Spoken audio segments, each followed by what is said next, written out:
one thing which I constantly kind of tell myself is, if you really want something, you have to really persist. And the trick is that I think you should want less things. Failure is essentially, is only when you give up. For today's episode on Success Documented, we have the man behind 3 companies, Mr. Mikhil Innani.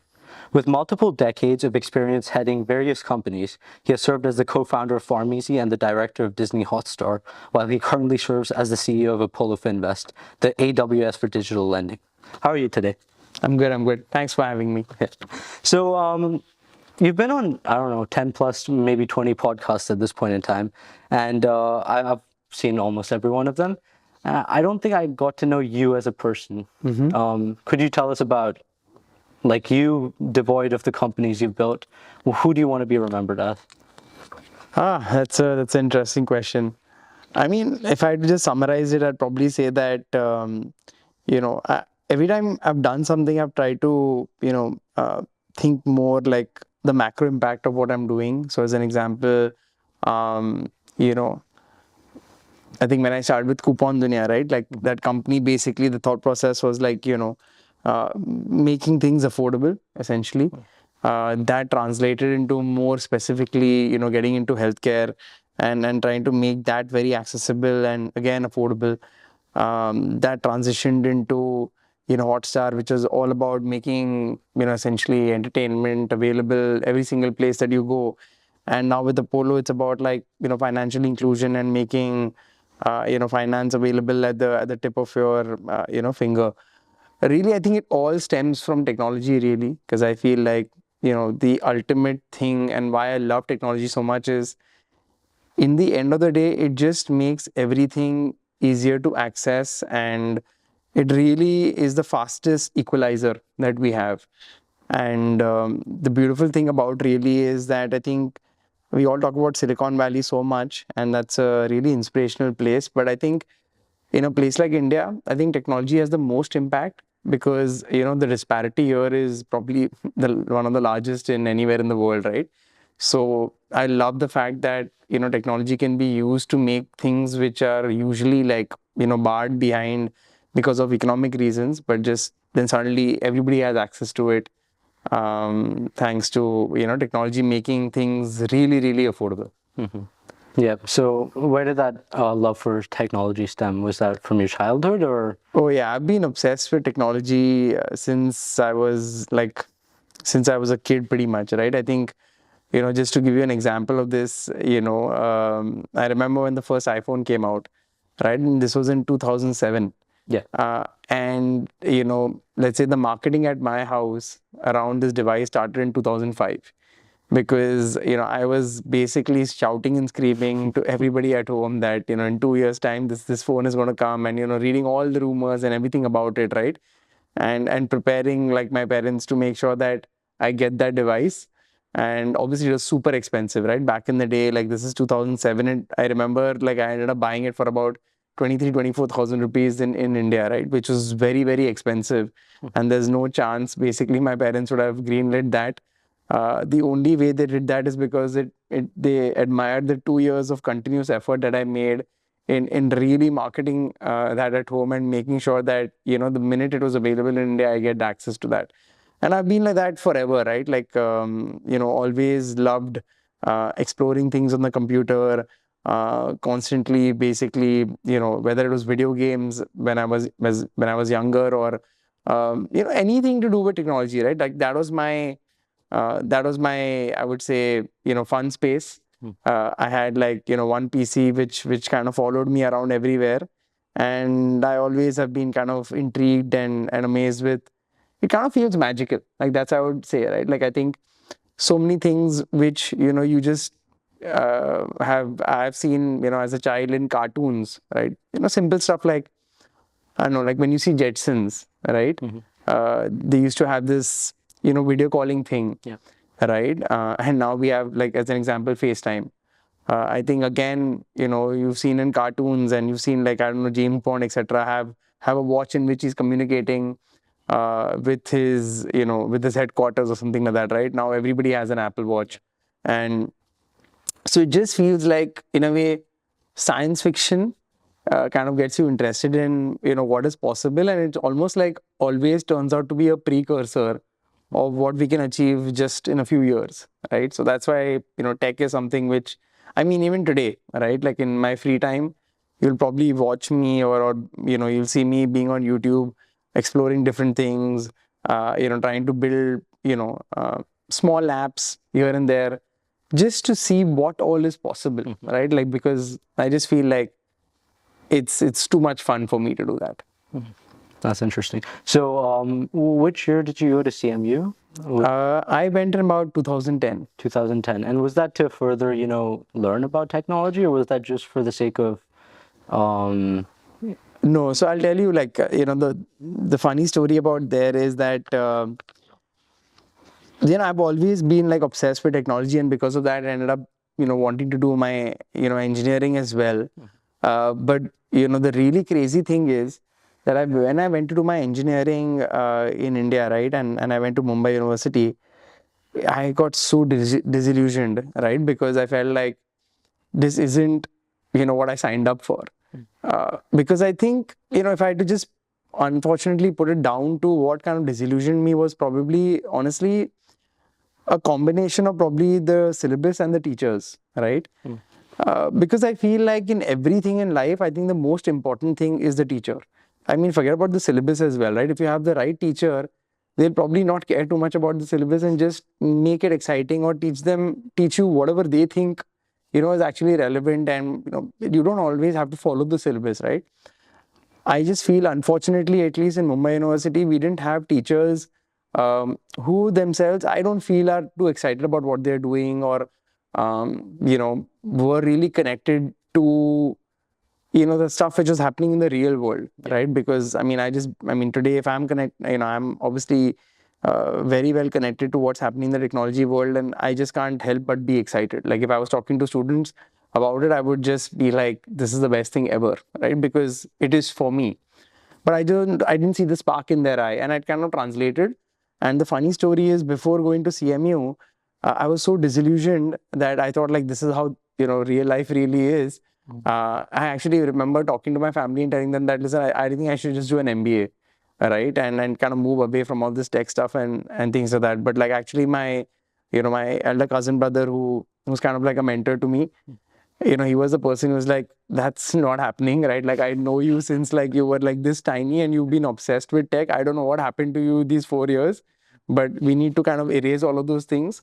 And I think you need to work hard and get into like one of the best schools. Yeah. And if you then really don't like it, okay, maybe then, I'll kind of, trust what you're saying, and you can do, MBA or whatever it is that you want to do, right? And, boy, was he right? Because, obviously when I went there, my spark was back, and how, right? Because, that place was like, I think it was like, the way I would describe CMU for me at least was like, it changed my life, right? In simple words, because of, I think, two reasons. One, obviously the teachers there were, in simple words, they were entrepreneurs themselves, right? They had tech companies of their own. Like, teaching was like, I think, a side hustle for them, right? They did this because they probably enjoyed engaging with, younger audiences, and that kind of almost helped them figure out what's next and what's cool.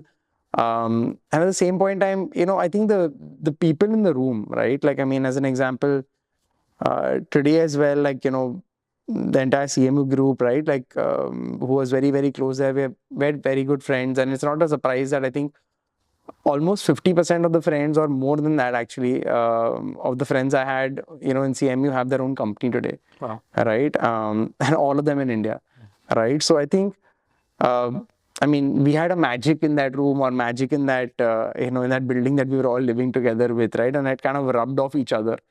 And, it goes back to that saying that, I think you end up becoming an average of like the five people that you spend the most time with. And that's absolutely true.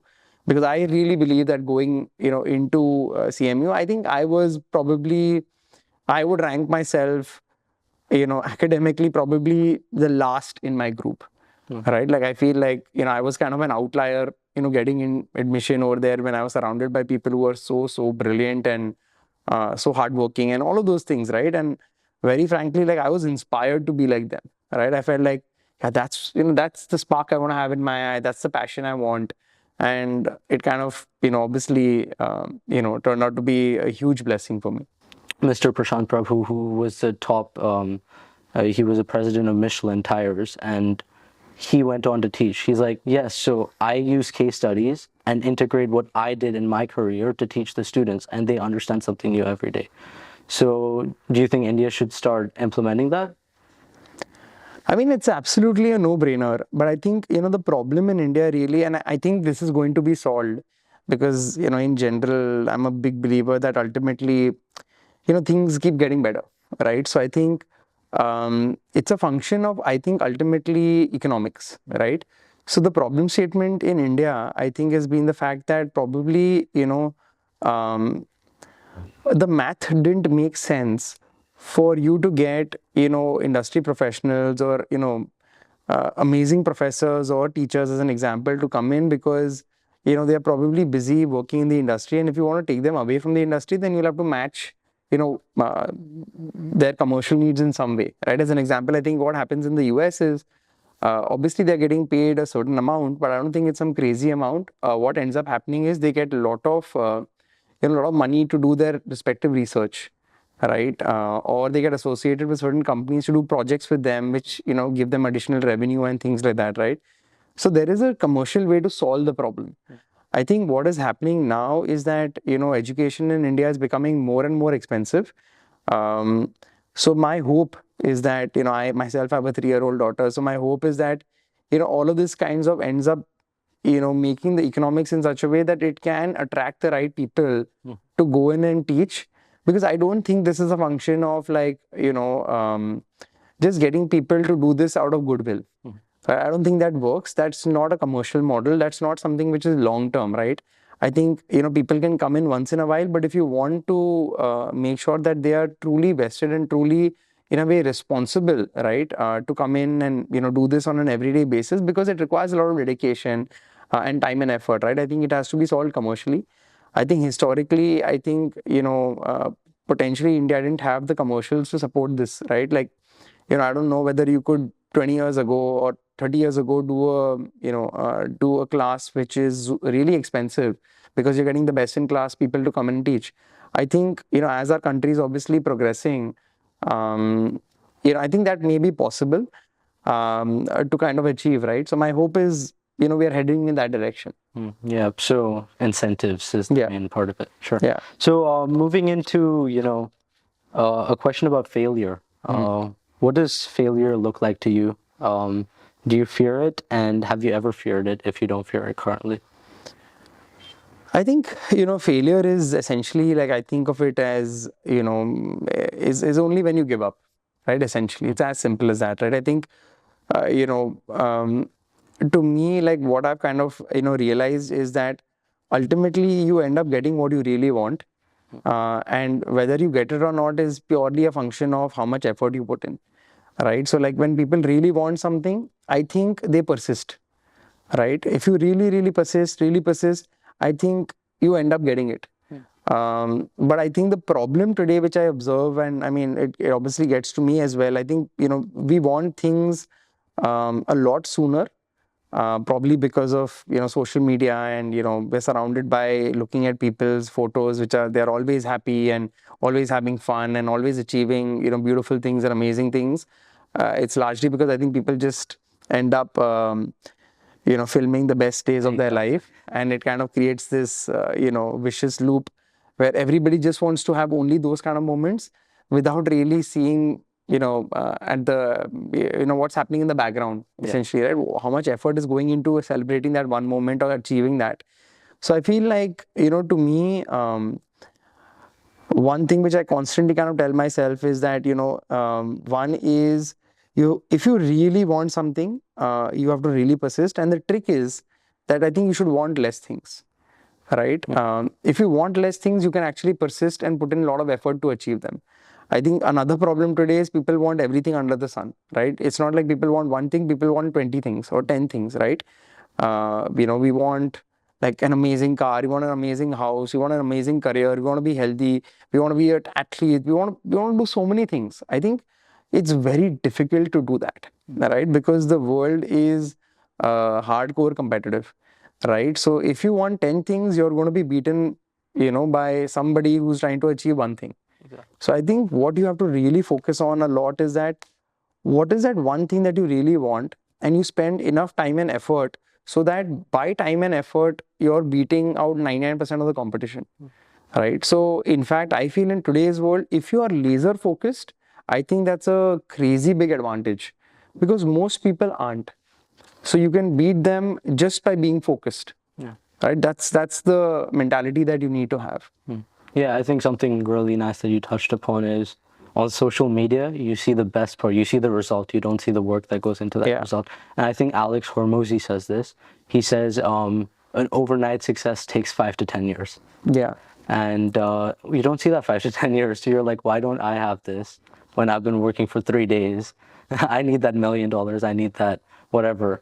And I think people need to instill that mindset into them that this takes longer than, if you think it's going to take 30 days, multiply it by 3 or 10. Yeah. I mean, see, this is where I think you have to basically also want something that you truly are passionate about. Because the reality is that, I always give this example, right? Imagine your favorite sports player, right? Like, so what's your favorite sports player? I used to be an international swimmer, so I would go Adam Peaty, who's a swimmer. Okay. So there's no way, that Adam is so good at what he's doing unless he loves what he's doing. Of course. Right. So the trick is that, in his sport, right, which is, I mean, I think it's true in everything in life, there are probably 80% of the other swimmers out there who are doing this like a job. Yeah. Right? Like they do this because they have to, and they've discovered that they're slightly good at it. So they then went ahead and made this a profession. Yeah. But they're like 20 to 10% of the people who are doing this who truly love this thing. Yeah. Right? Like they do this as a hobby and they're getting paid for it. Right? So that's the trick. Right? Like as an example in India, when you think about like, one person that people are obsessed with and love, right, is Sachin Tendulkar. Yeah. Now, if you think about Sachin Tendulkar, he's probably been playing cricket. He plays cricket as a hobby, as a fun thing. Exactly. Right? And when you do this, you automatically beat out everybody else, right? Because when people are practicing, they are playing, right? So if work is play for you, right, that's when you know, that's a sign that if you combine that with hard work, you will be a great, right? So that's what people need to get to. People need to get to very limited things in their life that they want to actually do, where work feels like play, and then you beat out the competition. If your work feels like work, there is somebody else for whom this feels like play and they are going to beat you, right? Because you're going to, think it's a chore, you're going to do this because, oh my God, like, I have to, and it's work, it's boring, this and that, it'll feel like a Monday, right? You can't let that happen.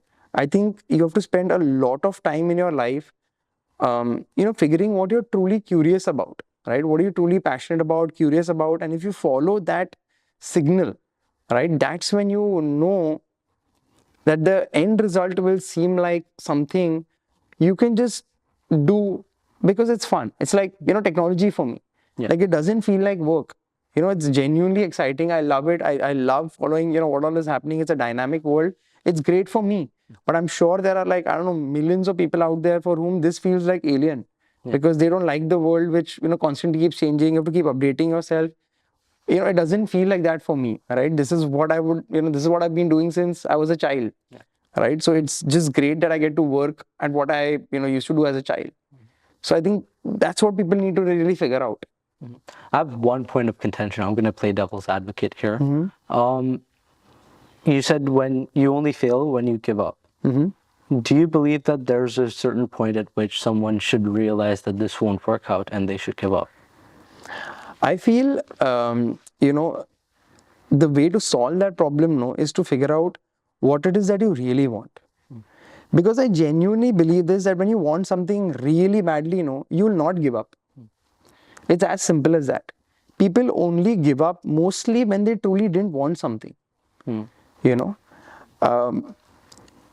It's like, I don't know how to put this, right? It's like, imagine a musician, right? Like, I don't know, imagine Coldplay. Sure. and if they have like 3-4 albums that they fail at, I don't think they're going to stop making music, right? They'll just be like, this is the only thing I can do, right? So I mean, at one point in time, people will just figure out that, you know, one of the albums will work with somebody.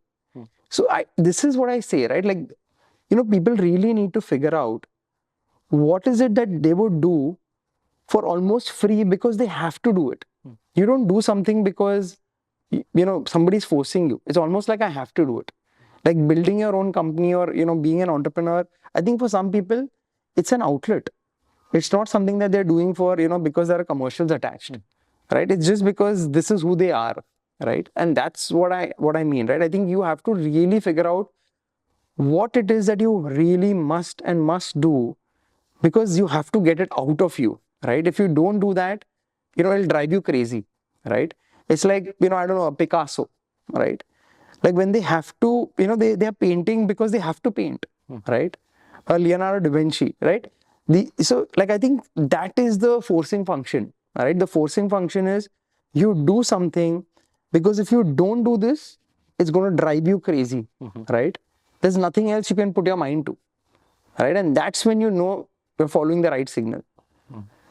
Every time you give up and, you know, you're like, you can live without it, that's when you know you really didn't want it. You know, when you're ready to give up on something, no, it's not for you.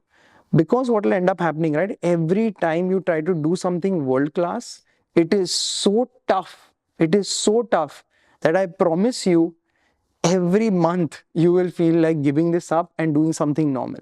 It's like building a company, right? My advice regarding building a company is also exactly this. Do something that you're truly passionate about. It doesn't really matter if there's a market, it's trendy, it has a future. None of that shit matters. Because the reality is, when you're building a company, you know, it's so tough. It is so tough. You know, you are doing the most crappiest thing inside that company when you think you may be the CEO or CXO and some fancy thing. Yeah. No, you're doing actually usually the most rubbish thing. That, you know, I don't know, you're finding a office for rent, you know, you're figuring out why the office is dirty, you're figuring out why the internet is not working. All the crappy things you can think of, no, is usually something where the buck stops with you, right? Something goes wrong, it's your fault. Something goes right, you usually have to give credit to your team member, because if you don't, they're going to feel like it's not worth it and they're going to bounce, right? Yeah. So it's kind of like that job, right? But the only way you keep persisting is because you love what you do, right? And in being an entrepreneur and in chasing anything great, right, there are more down moments than up moments, right? Because when you truly want something great, it's actually very difficult, right? Because there are many people who want something and they're all competing. So what is the base level expectation has been raised so much in a hyper competitive world that doing okay or good is not good enough. So it's not going to be getting praise, right? It's only when you're doing something truly great, right, which is so hard, that's when you get your praise. So that's why I keep emphasizing this point, that you should really do something, no, that you cannot not do, because then you will do it despite eating all of this pain, right? It's like that. I mean, you've already answered it, but I mean, we can still touch upon it. So entrepreneurship is categorized into 5 distinct stages by the Dunning-Kruger Effect. Uninformed optimism, informed pessimism, the valley of despair, informed optimism, and then success. So how does someone get out of that valley of despair, which is, I think, the bulk of the start in an entrepreneurship venture? I think, to me, when I think about this, I feel like, you know, as an entrepreneur, I feel like you being optimistic is almost like it's your ethical responsibility. You know, that's how I think about it. You know, the reality is, whenever you're building a company, I think everybody knows this because there's enough data points around it that, you know, out of 1,000 companies, probably 990 will fail, right? Or maybe even higher, I don't know. But the reality is, right, like, I mean, there's no point harping about the point, oh, this is the reason why the company can fail. And, you know, because if you get into that rabbit hole, right, and keep talking to yourself, oh, this is why it could fail, this is how it could fail, this is why it could fail, I think you will kind of psych yourself into thinking that this is going to just fail, and what you think is that's what ends up happening. So the reality is, I think, and also I think human beings in general, no, I think one of the characteristics about us is that I think we overestimate risks and we underestimate opportunity, right? We tend to be very risk averse, right? Because we are all very protective in nature, right? We want to protect what we have, and we always overestimate a risk. But I think what you should sometimes do is just imagine what could happen if all things go as per plan, right? And if you do that, no, that's when you will kind of again, be moving in the right direction and trying to, visualize success, right? You'll be moving in that direction. So, this is what I always think about it, right? Like I think an entrepreneur has to be, and it is not it's not easy, right?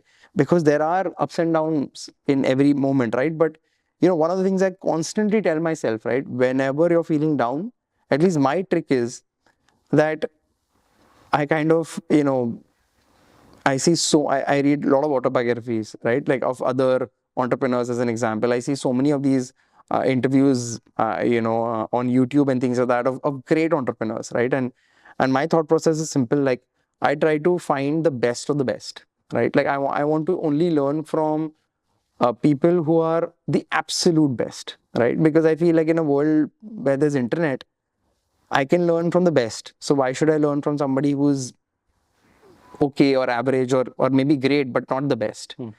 So when I get access to these people, right, and when I hear them talk, it also sparks inspiration in me, right? So to me, I think one, to repeat, I would say, as an entrepreneur, being optimistic is ethically your responsibility, because you have to be the one in the room with your employees and your investors and your customers, always saying that tomorrow will be a better day, right? Because you are going to work your butt off until it is not. And second is, whenever you do feel despair, because it's normal, you're a human being, I think you need to find what gives you that spark of inspiration, right? It could be whatever. It could be a mentor you have. For me, but it's books and watching other videos of the greats, basically. I think one more thing that helps me with my small ventures thus far is gamification. And I'll give a very simple example of when we used to do underwater swimming. It's terrible. You can't breathe. You start losing oxygen to the brain. You start seeing nothing, right? I look at it as I'm going to come out and everyone else is going to clap because I came this far, right? Because if you come farther than everyone else, everyone praises you. So if you can look at it as I come out of this valley of despair and I get the glory, rather than this is so terrible, why am I doing this? Why should I stop right now? I think that also helps quite a few times. Have you ever thought like that? I mean, usually at least, it goes back to something like, where inside every venture I've done, to be very honest, I've thought, probably many, many times a year, I think about giving it all up, right? I think, it's so much easier for me to just, leave this and just, take up some job which will pay you like, really good money, and I could just be chilling. Because the reality is, I think when you're doing, when you're being an entrepreneur versus, you being employed somewhere, I think, to me, I think it's 1/10 the work, right? Like I think at 10% of my capacity, I could do a job somewhere else and probably earn 10x the money, right? Like that's how I think. But again, like it's, to me, what I do is not a function of like, commercially, because I genuinely believe this. I don't think most entrepreneurs who stick to what they're doing long enough, it's not about the commercials anymore, right? If that was the case, there's no reason for Elon Musk or Jeff Bezos or Mark Zuckerberg to continue building, right? They would just be like, listen, like I'm retiring, right? Like I have all the money in the world. Why should I bother? The reality is all of these people continue doing what they're doing because this is their life, right? All of the other things are like, it's just a consequence of this. So throughout your career, you worked with a range of people, including employees, founders, executives. What has surprised you the most about human nature? I think ultimately what I really feel is that, the most important function, I think, I always feel of every great manager is that if you can get the best out of people, right? That to me is very important, right? Because I think ultimately I truly believe that every human being now has a spark in them. Like that's something now I fundamentally strongly believe in. And I think it's up to the manager to figure out, is this person in the right job? If not, find a right job for them inside the company. If there's no right job for them inside the company, just allow them to transition into another company, into a space that they truly thrive in. Because, I really strongly believe in this function that you have to find a place for people to thrive in. There's no point, making a Sachin Tendulkar play football, right? There's no point making Ronaldo play badminton, right? Things like this, like to me, like it's very, very fundamental. And this only happens, when you invest enough time in truly understanding the human side of people. Because you have to understand, one, what is it that they're good at? And second, how do you spark them, right? How do you motivate them? And it's not, I don't think everybody's motivated the same way, right? Because I think this is where you need to understand the human behind the employee, essentially, or the team member, or whatever it is, right? How do you really get to that person behind, right? Like some people really require, a rousing speech as an example, right? Some people really require you to motivate them positively, right? Positive reinforcement, right? Because maybe sometimes people are underconfident, right? Like they may be great at something, but they're so shy because they've had so many losses in their life. Sometimes you have to give them things to do where you are setting them up for winning, right? Where you give them like 2-3 tasks which are easy for them to do, because after these 2-3 tasks that they do know, they'll actually end up winning, and their confidence will be built up. And automatically when you have good confidence, magic happens. I think, like, when they take up the next task as well, because psychologically they've already won because they're used to winning, that's when again they'll end up winning. But when you think about, sometimes other people, they could be different. They could be people who are just, really smart but lazy. So that's when you have to really get after them, right? You have to push them, telling them that what you're doing is not good enough. Because that they're, I think, capable of much more, right? So it's your responsibility to drag them out of that, right? Because sometimes they can get too comfortable, thinking that, what I'm doing is good enough, because probably as compared to their peers, they might be succeeding. But I think you need to set them up for different benchmarks, right? Like this is not your competition. Your competition is you. Are you bettering yourself? So I think every person is something that you need to figure out. How do you motivate them? And again, quoting Alex or Layla Hormozi, one of them, I'm not really sure. They inspire me a lot. He or she said that before they, not throw someone out, but like make someone switch to another company, they help that person find a different role, which would be better suited to them. And they go to them and be like, I don't think this is the right role for you. I've talked to my connections, and I think this might be a better role for you. I know in large organizations that really isn't possible, but I think that's a good example of how you should be an employee person or employee-centric business, and that will end up translating to helping your customers, because if employees are happier, they're going to work better, and if the work is better, the customers are going to benefit from it. Yeah, absolutely. I think, see, in the end of the day, it's like as simple as this, right? Like, I think you want to set somebody up for success, right? Because I think when people are winning, that's when they feel happier. That's when they're going to give you more effort. People like doing things that they win. It's as simple as that. I think sometimes, mistakes I feel even I've made as a manager before, and, now something I actively I've changed about myself is that I try to look for very, very early signs of what are things that this person is doing and he's winning at. So when I see that, I really start stacking up more and more things like that in their plate. Because I want a person who's confident. I want a person who's motivated and, winning. Because then, even if you give them something out of their comfort zone, after a series of 6-7 wins, they'll even do that well, right? Because psychologically, they're in a very healthy place, right? They feel confident, and it shows, right? Like they take on every task in a way that, yeah, I can do this, right? versus a mentality of a person who's maybe having, ups and downs here and there. They'll take on every task a little bit more cautiously, right? I don't want doubt in their mind, right? I want them to feel like they're great, because it's not even like I want them to feel they're great. I know they're great because we've hired them, right?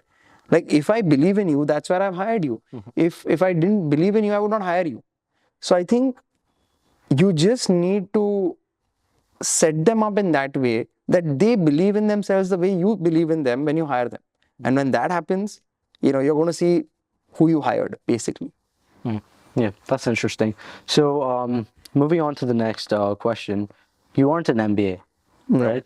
But Elon Musk said too many MBAs are running companies, and I'm sure you worked with a handful of MBAs or a bunch of them. You still need to think like a business person at the end of the day. So where do you find that balance between thinking like an innovator, non-MBA, while developing the product, versus thinking like a business person and focusing on, the profitability of the company, or growing the company in a, through the marketing lens, sales lens, as a business? I think, to be very honest, I feel, this is like my personal opinion, but I really feel like there's no skill, like, there's no concept like a business skill. I don't think most businesses are very complicated. It's usually like you make something for X and you sell it for Y, and like as long as that Y minus X equals, some kind of profit, like I think that's good. So I think a person who's like probably a kid, like I think probably in 8th standard could do business, in my opinion, right? Because everybody knows plus and minus, and like everybody knows profit and loss. I think it's just basic concepts like this. I think mostly people end up going to business schools because, they want a degree and they want maybe, a certain, crowd. As an example, it helps them with networking. I think it's very little to do with learning business, right? I don't know many people who went to an MBA school and came back saying like, oh, now I'm confident of running a business. I don't think that's what happens, right? So to me, like at least I feel as a skill set, I always recommend people now that in today's world, right? Like the reality is, I would always want people who are, you have to be one of the two people, I feel. I think you have to be either a subject matter expert or you have to be a technical person, right? If you're both, that's great, right? And usually you end up becoming both when you spend enough time in a particular industry, right? So, to me, I always feel like there is no such concept of like, oh, you learn in, and there's no concept of like, I never examine a person as like, okay, they've done an MBA, they've done this and that.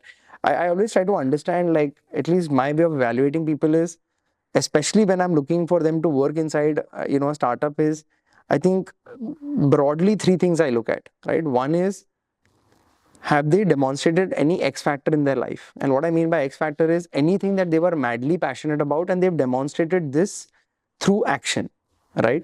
Like if somebody can come and tell me that I'm really passionate about movies, I will talk to them about movies in and out. And if I come to know through that, do they have real knowledge or is it shallow knowledge? Because in today's world, it's very easy to get shallow knowledge about anything, right? Because YouTube shorts. yeah, exactly, right? So I'm going to keep digging in that. All right. If you tell me your favorite actor is this, I'm going to keep asking you questions about that guy. And I want to know what's the depth of your knowledge. I want to see a person who is capable of getting to the bottom of everything, because I need to know that you're passionate about something, right? That's one factor. Second factor, which I really strongly look for, is ability to make decisions using first principles in ambiguous situations, right? Because that's what happens inside a startup. A startup is basically a series of volatile events where you always have to apply first principles and make the rational, sensible decision, right? So I'll ask them really random questions, right? That in this kind of situation, this is happening, that's happening. What's the solution to this? And I'm not really bothering about the solution. I'm trying to figure out what are the steps that they're taking in their mind to rationally solve the problem. And these are questions which you can never even imagine or prepare for, right? They're random questions. Like I literally think of them, 2 hours before the interview. Right, so that's the second factor, right? The third factor which I look for is ability to get your hands dirty, right? Like, and what I mean by that is I don't like hiring execs who will basically be like, I'm going to sit in an AC room and I'm going to basically tell everybody what to do. Yeah. If you're that person, that's the fastest way for me to basically say no to you, right? I am looking for a person who will be like, this is what I'm going to do, this is how I am going to do it, right? And if there are people helping me, fantastic. Otherwise, I'm just going to do it myself, right? Because inside a startup, that's what you need. You don't need people who are going to be sitting comfortably and telling them, command people around, right? Unfortunately, that luxury is not there inside a startup. You don't have probably, I would say, like, culturally, at least I don't believe in having people like that who are just going to sit around and command people to do what they're doing. I think you have to command respect, right? And how do you command and earn your respect, right? It's by doing it yourself, right? It's by showing other people, listen, if none of you guys are going to do it, I'll do it. It's fine, right? And that's when automatically we will be like, okay, I'll just do it, right? I'll do it. So these are the three big things I look for. I really don't care whether your background is MBA or whatever, it doesn't matter to me. I think I am more concerned about these three factors: super passionate, ability to answer, through first principles in ambiguous situations. And third is, either demonstrate to me somehow that you are capable of getting your hands dirty, right? And doing what you say you are going to do, right? Not just giving me a consultant level, a pitch presentation of this is what should happen. My next thing to you will be, make it happen, right? What's the time frame in which you want to make this happen? If you can make it happen, awesome, right? Otherwise, don't give me these pitches. For that, I have ChatGPT and, Claude telling me what to do. I need somebody to, do these things and show me whether it's going to work or not. That's interesting. So another technical business question. I got this from one of your interviews. Actually, you talked about how regulation-heavy marketing in pharmaceuticals, lending, etc. is. How have you navigated that? I think I think I'm naturally kind of almost attracted to such businesses because I feel like regulations serve.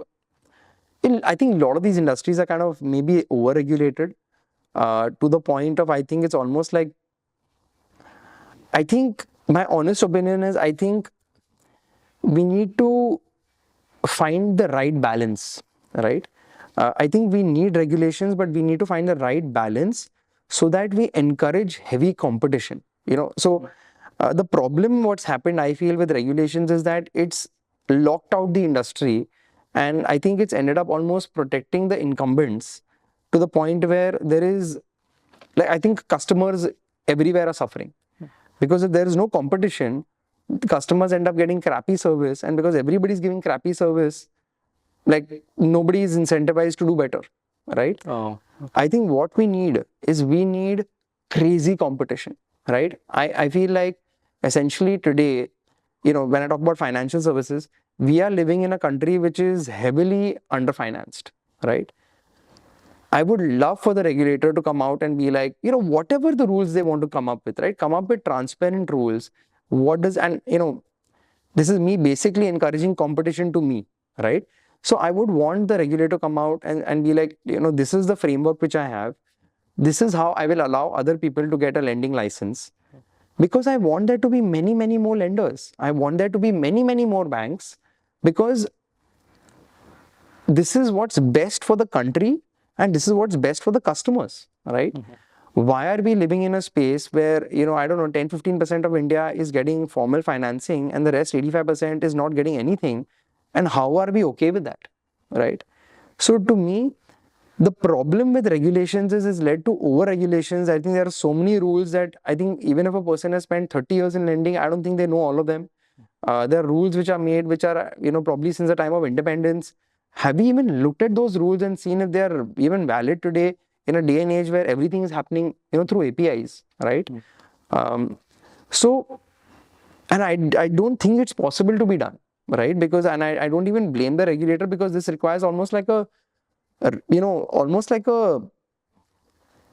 like a top-down level rethink is needed, right? Because the world is very different now versus 50 years ago. So, like, the way I like to summarize it is almost like, there are regulatory laws which are 70 or 60 years old, which are being managed and, governed by other 60-year-old people, which are preventing 20 or 30-year-olds to build valuable companies.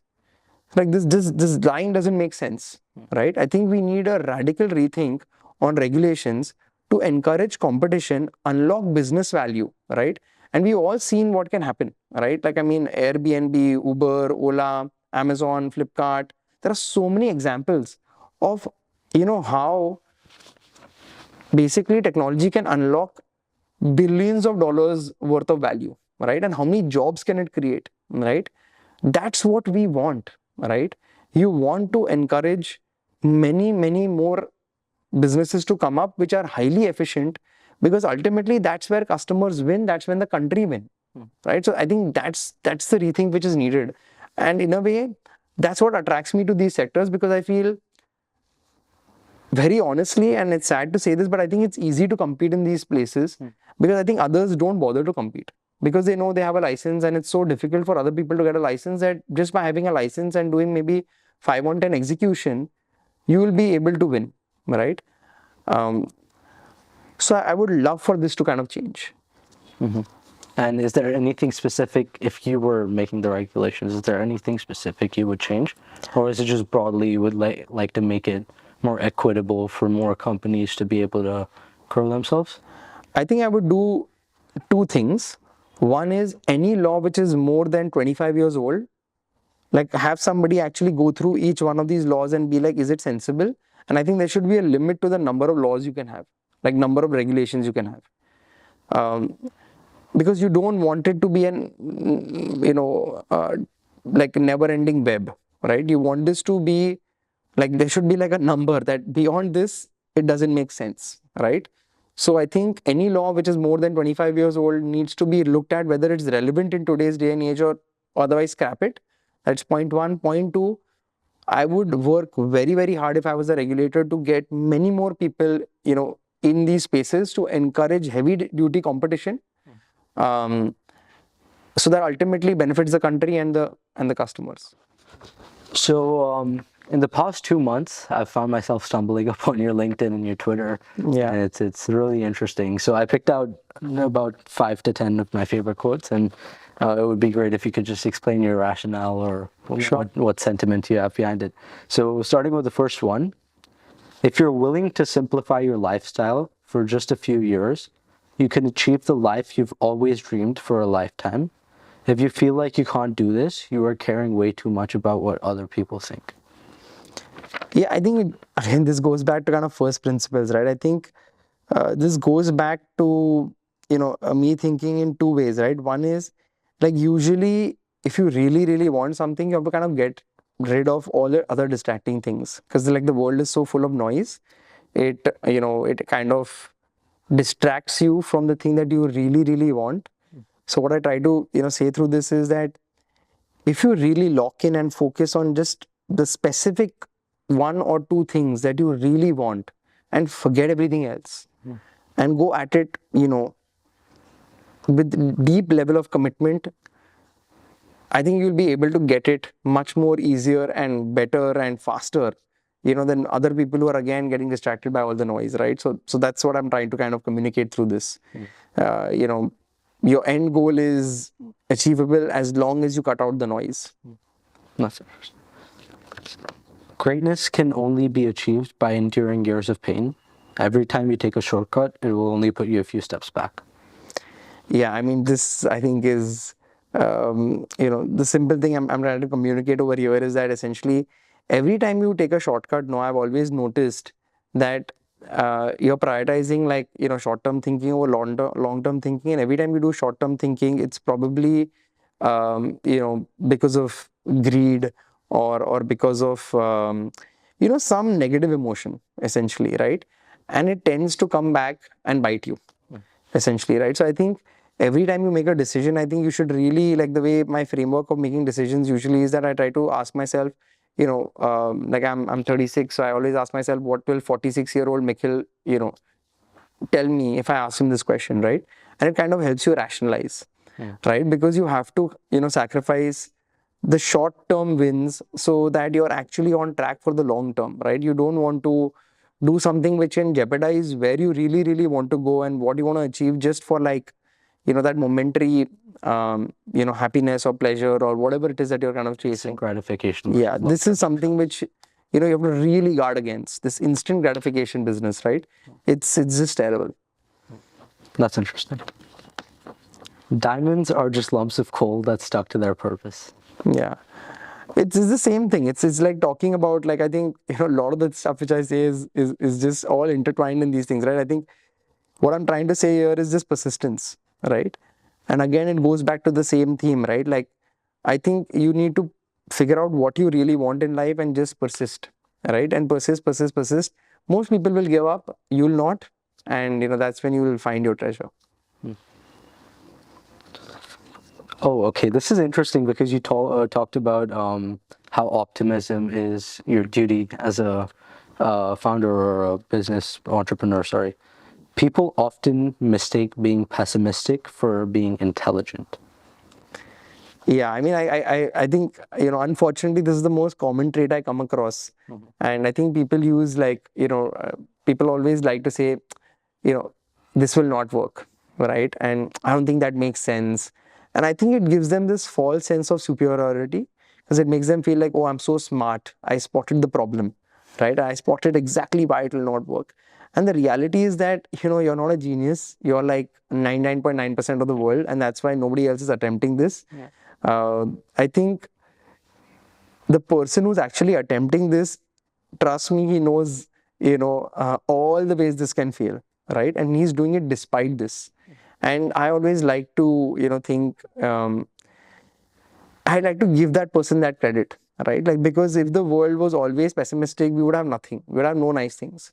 We wouldn't have tall skyscrapers. We wouldn't have electric cars. We wouldn't have, we wouldn't have cars for that matter, right? We have a light bulb. Exactly, right? So I think, this is why I, really kind of dislike pessimism, especially inside startup world, because I think we are full of it. I think there are, like, journalists and, Twitter trolls, etc., who've just made a lifestyle out of this, right? Just, oh, this is so silly, it'll never work, and things like that. And I'm just like, that's not what life is meant to be. Like, I mean, let's go back to kind of encouraging good things to exist, because if we all go back to an era of, just pulling each other down, you'll have no nice things in life, basically, right? Because everybody will stop before doing anything thinking this is not going to work. So, this is why I just, like, dislike basically this constant sense of, criticism, or like, oh, I think that's so silly, we should not try that, that's so risky. I mean, like, that's never going to, win you awards, or that's never going to make you memorable, right? I don't think, like you said, we all know the guy who ended up making the light bulb, right? Nobody knows the guys who told him not to. So I think that's the framework I think people should keep in mind. Yeah, and I think people sit on their intellectual high ground. Yeah. And they're like, this won't work. But if they were really smart, as they think they are, they would tell you how to make it work. Exactly. That's the person I love, right? I have this thing inside the company, right, where I tell everybody, like, in fact, like, one thing which I always tell people is, like, whenever they come to me with a question, I tell them, you have to come with me with a question and answer. My only responsibility to you is to let you know whether I think the answer can be modified, made better, or, like, what is it. Like, if you're coming to me with just an answer, it's unacceptable, right?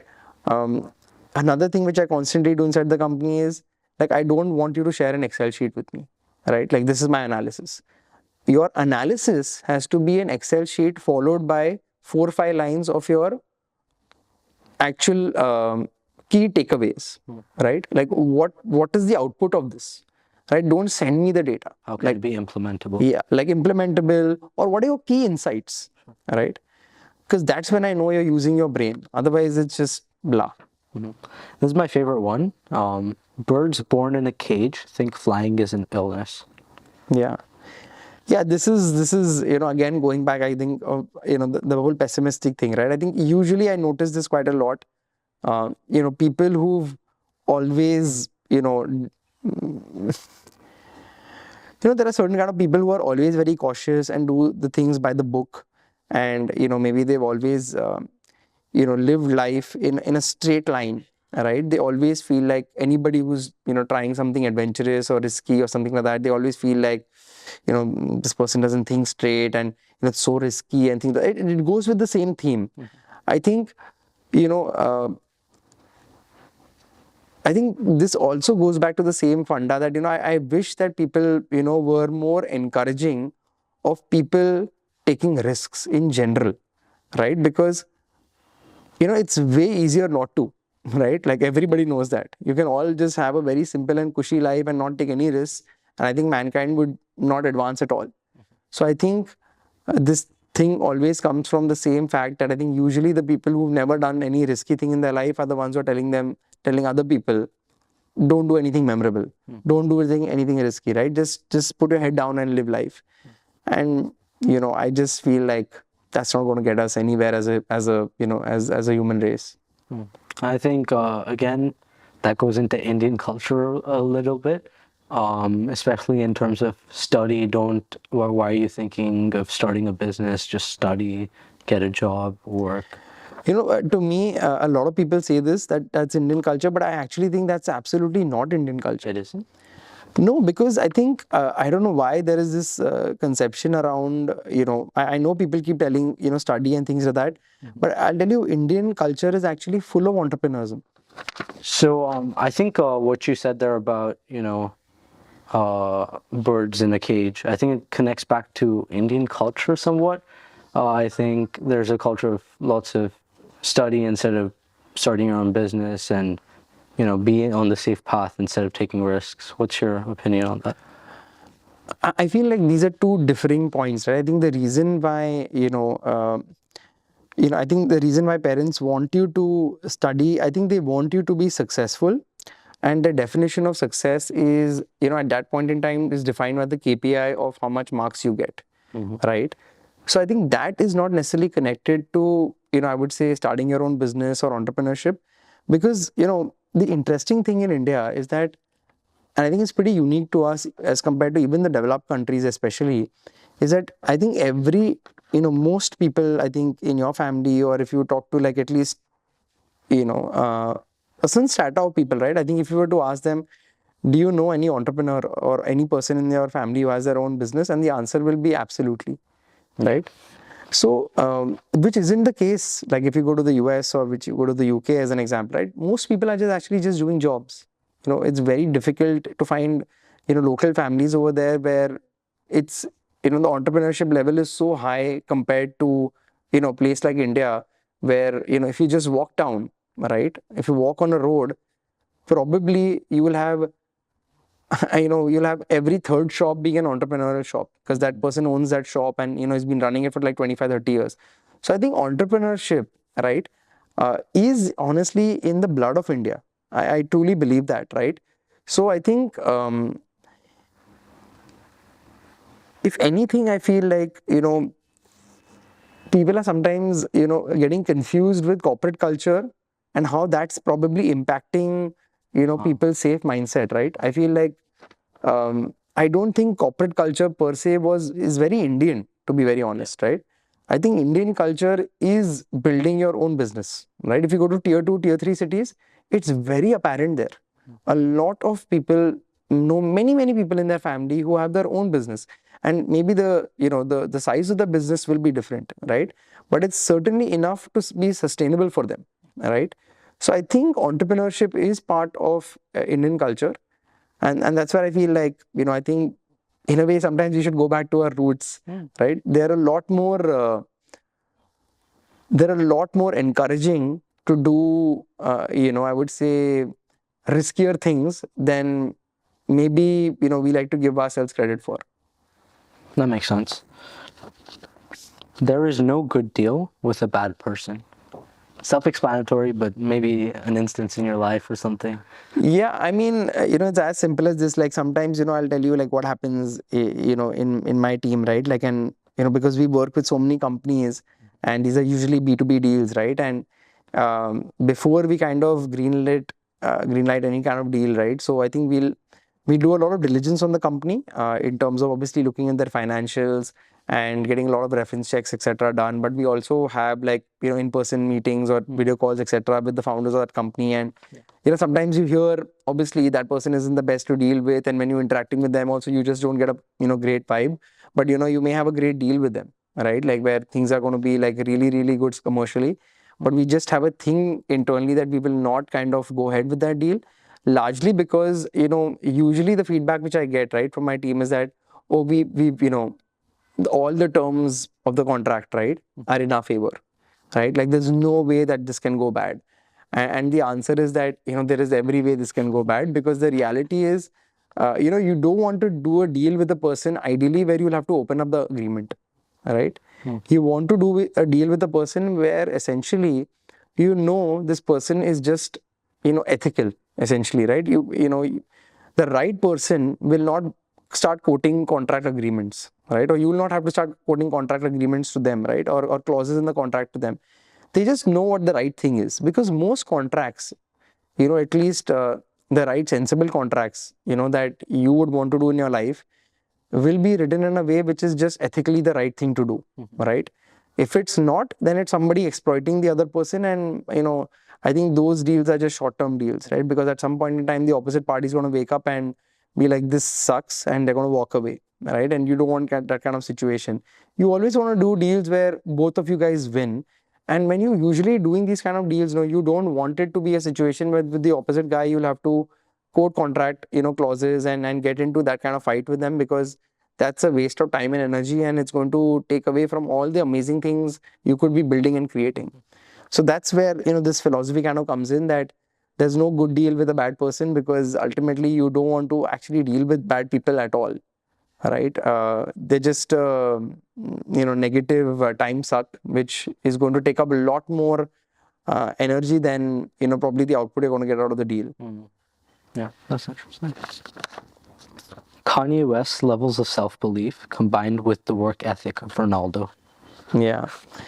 Yeah, I mean, I think again, I feel in a world full of like, I think where people are questioning everything, essentially, right? And where it's so easy to kind of point fingers and just tell people that this is not going to work, or this is negative, or things like that, right? I think these two are so important, right? Because I think usually you end up meeting people who have, one thing or the other, right? You'll meet people who can be very, very hardworking, but like, they don't have the confidence. Or you meet people who are just confident, but like they have pathetic work ethic, right? And I don't feel you can do, I don't think you can be great without both of them, right? You can be good with either one of them, or you can be average with one or two of them, right? Like either of them basically. But like I always try to kind of, think of what it takes to be a great, right? And a great person is usually a combination of both these things, because they have incredible self-belief, and that's backed up because they've done so much work behind the scenes that, in many ways, I feel the right confidence comes from the homework you've done, or the effort that you put in. It's that quiet confidence that you're going to win because you put in the work, right? And the overconfidence or the over exuberance usually comes from underestimating your opposition, and just that false sense of belief, right? So it's a very thin line between the two, but I think this is where I always encourage people that you should try to have both, right? Put in a lot of effort, because then you will naturally be confident, right? And that's right. I like these characteristics about obviously both of them, right? I think obviously Ronaldo, we know, I think he probably is somebody I think who epitomizes both of these things. I think he has crazy self-belief. Obviously, he puts in crazy amount of the work, and it obviously shows. Doing what the things he's doing at 40 is like pretty amazing. And I think Kanye West also, I at least believe that in his mind he thinks he has both, right? And sometimes it shows in his art, and sometimes it doesn't, right? But I think sometimes. I think it's okay. I think sometimes to be great, it's okay to be misunderstood, right? Because to be truly creating something out of the world, right? I think it is normal to be misunderstood. I think there are a lot of people in the world who've tried to create something out of this world and crazy, and sometimes they've been before their time, and but a lot of them have been misunderstood, right? I think obviously there have been people like Tesla, etc., in the past who were locked up in an asylum. So we've had all these crazy things happen. Right. So I think, I always try to tell people that, don't be discouraged by everybody in the world, right? It's just that they don't know any better. Are you a Kanye fan? Do you like? I like a lot of the stuff he does. I like his self-belief. I think, so many things, so many negative things happen to him, right? Sometimes maybe self-inflicted, but the reality is that he doesn't give up, right? So that's one quality I really love about him. I think he always does things out of the box, and he just doesn't give up. Like, he's never been like, that's it, I'm done, right? He's always pushing and pushing and pushing and pushing, right? And sometimes, you got to love those people, man. You have to feel like in a world full of people who are always giving up and at the tiniest obstacle, right? People feel like, why me? And, I wish my life was easier. And, why does this always happen to me? And it's so easy to do that, right? You can just be like, I just want a normal life.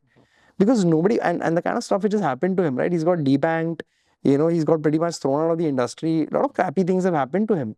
And, He does not care. He does not care, right? And that requires crazy level of like dedication and just that mental fortitude, right? I think, so I like to, certain people who have very strong positive characteristics, I try to take it out, from them and try to absorb that a bit, because, that's what, tries to keep, I try to attach myself to certain, amazing qualities of people. And, I try to differentiate between, inside every great person, right? There are great characteristics and there are really negative characteristics. Like every human being on planet Earth, right? I don't think nobody is perfect, right? So my goal every time is when I look at a person who's great at something and, categorically great, there are two kinds of people I feel, right? One who will look at, amazing people, and be like, I don't know, people will look at, I don't know, Jeff Bezos and say like, he's somebody who's like, as an example, he has, slaves working for him at Amazon, and, he's such a bad taskmaster, the work culture is crap and things like that. I couldn't care less, right? Frankly, because I'm not going to be working at Amazon. Like, that's not my goal, aspiration. Whatever he's doing, good for him. I'm trying to absorb what's those things about him which are great, which I can absorb, right? Like maybe he has 20 things which are bad about him. Maybe he had he had a bad relationship at home with his wife. That's why they've left each other. I don't care about those things because I don't want to absorb that, right? I'm trying to absorb his intellectual mindset, right? His hunger, his drive, his positive attributes, right? I think that's what I try to look out of all of these people. What can we take the best things, from them and really imbibe them inside? Because we all need, like positive role models. But if you look for the perfect role model, there is none. Take the best, leave the rest. Kind of thing. Exactly. Okay. So one last one. Why we will win. The rabbit runs faster than the fox because the rabbit is running for his life and the fox is only running after his dinner. Yeah, that's one of my favorite ones. And I feel like this is the mindset which has to be inside every startup, right? Because I think you have to have this thing that, like I think the reality is every time a startup is building something, right, there has to be a sense of desperation. There has to be a sense of, if this doesn't work, there is no plan B, right? Like I don't like to have plan Bs. Like the reality is that I think human beings in general, right, are capable of doing amazing things as long as they are actually backed up into a corner, right? And people usually don't want to be backed up into a corner, right? Because they feel like they always want an exit route, and you shouldn't give them, right? Because when you don't give people an exit route, no, that is when, magic happens in constraints, right? And that constraint has to be real, right? And this is the reason why, like, at least to me, like inside a startup, right, I think almost for like 7-8 years, simple stuff like I don't like to have a very luxurious office. I don't like to have, really fancy stuff, etc., right? I don't want people to feel like we made anything, right? Like almost like, I mean, recently, just 3-4 months back, we just moved into a new office space and, it's pretty luxurious for our standards. It looks really nice. Yeah, it's really nice now because, it's like, it's like a 3,000 carpet office for a 30 people team, right? But we did this after 7-8 years of building the business. for simple things, we didn't even do our website up, right? Our website was like this really horrendous website, for like, again, 8 odd years. And we did this now because we feel like now we earned the right to have a nice website. We earned the right to have a decent office, right? Even in the current office space, by the way, we didn't do up the walls. There's no paint on the walls, right? We've kept it absolute concrete. Like there's concrete on the floor, there's concrete everywhere. And it was a reminder, right, to my entire team that even if we are moving into quote unquote a fancy office, let these walls be a reminder that we are nowhere done, right? I could have made the perfect office space, right? You could have beautiful walls, you could have amazing paintings, nothing doing, right? Because we need to know that, we are 6 months away from going out of business, right?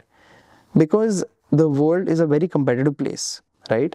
And we have to always believe that the reason why we will win is because we care the most, right? An average Apollo employee probably cares a lot more than an average HDFC employee, right? And that is why we will outcompete them, right? Because the advantage I have is that I have a very, very specific focus area of digital lending. And all of my competition is doing 20,000 things under the sun, right? If you laser focus on just one thing, you can be world class, right? And you have to generate that vision, and at the same point in time, that hunger, that if we do this really well, this could change the world, right? And this could be something which nobody can compete with, right? Because this is our area of expertise, right? And if anybody wants to go into war into digital lending, they'll be entering my house, right? I'm not going to be entering your house and compete with you, right? A lot of those intellectual things kind of come together to make this, catchphrase kind of work, right? You have to generate that hunger, and that's how you kind of beat everybody else. That's interesting. So you've given us so many pieces of advice, but just to wrap up, one small piece of advice for any young entrepreneurs out there, what would that be from your side? The most important piece of advice I would probably tell people is that, in the initial years that, you're working, like, keep this philosophy in mind that when you go to college, you pay for your education, you pay for, having good professors kind of teach you. I think in your career as well, you should follow the same philosophy. Go to a place which has a great manager who will teach you. And the only difference between, that and college is that in work, you get paid to work, right? You get paid to learn. In college, you pay to learn, right? So it's a great trade-off, but most important thing to keep in mind is get yourself an amazing coach, mentor, manager, right? Like, these are the critical things. If you get the, really good people, they can change your life. That's great. Yeah. So thank you for coming on the show. Is there Pleasure. anywhere everyone can find you? Yeah, I'm there on, I'm pretty active on Twitter and LinkedIn. So I think these are two good places to kind of hit me up. I'll link them in the bio then. Perfect. I'm sure everyone will love to follow your work. Yeah. Thank you. Thank you so much.